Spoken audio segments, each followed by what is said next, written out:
Hi MCG readers, it's Sarah DeGoa, and today I want to talk with you a little bit about managing the work-life balance as part of our career reentry series.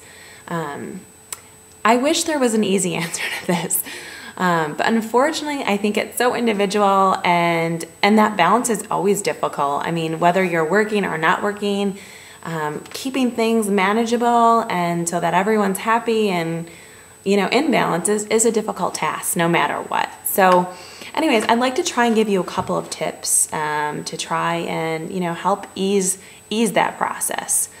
First off, I'd like to say that, when you're entering back the workforce, keep in mind, obviously change is not easy. So when we're switching up our routines and changing things significantly for our families, it's going to take some time to adjust. So, cut yourself a little slack and realize that this is going to take months, for everyone to kind of become comfortable with it and for things to kind of balance out and kind of zero so that everyone's comfortable with the new schedules and new routines. But I'd like to give you a couple of tips that will hopefully help, when thinking about trying to keep life in balance. First off, maybe sit down and make a list of priorities. You probably already had a list when you were staying at home as to which things were kind of more important, which things needed to come first, and which things could maybe take a back seat. So, I think that now that you're back working, it's a good idea to kind of readjust that list because ultimately there are going to be things that are going to just fall to the bottom, and that's going to be okay. I mean, at the end of the day, it's probably not the worst thing if some of those small things get overlooked. Another tip would be how to manage your stress. And clearly, going back to work and adding another really big thing to your plate like that is a big deal. And so I think there's going to be a lot of added stress, especially initially when you're trying to figure out how the new routines are going to work and how to balance all of this together.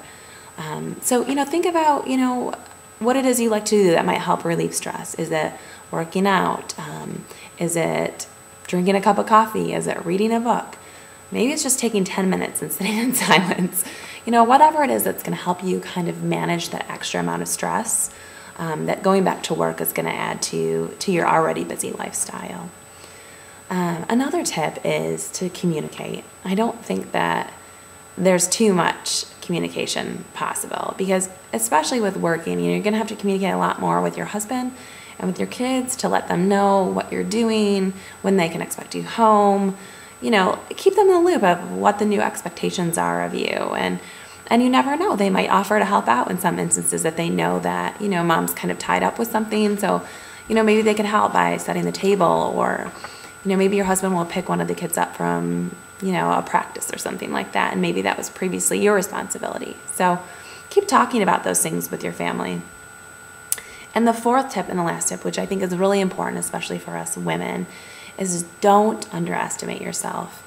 I think that in general, women tend to be very critical of themselves. We're always thinking that we don't measure up, and it's not the case. I think we're very capable. We can be successful. We can manage a lot and keep it all in balance and keep everyone happy, including ourselves. And so keep that in mind, and don't forget that, you can definitely do it, and don't underestimate yourself.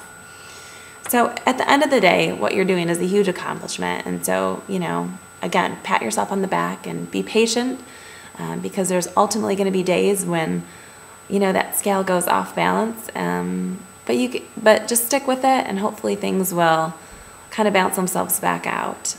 Hopefully these tips were helpful, and that's all. Take care.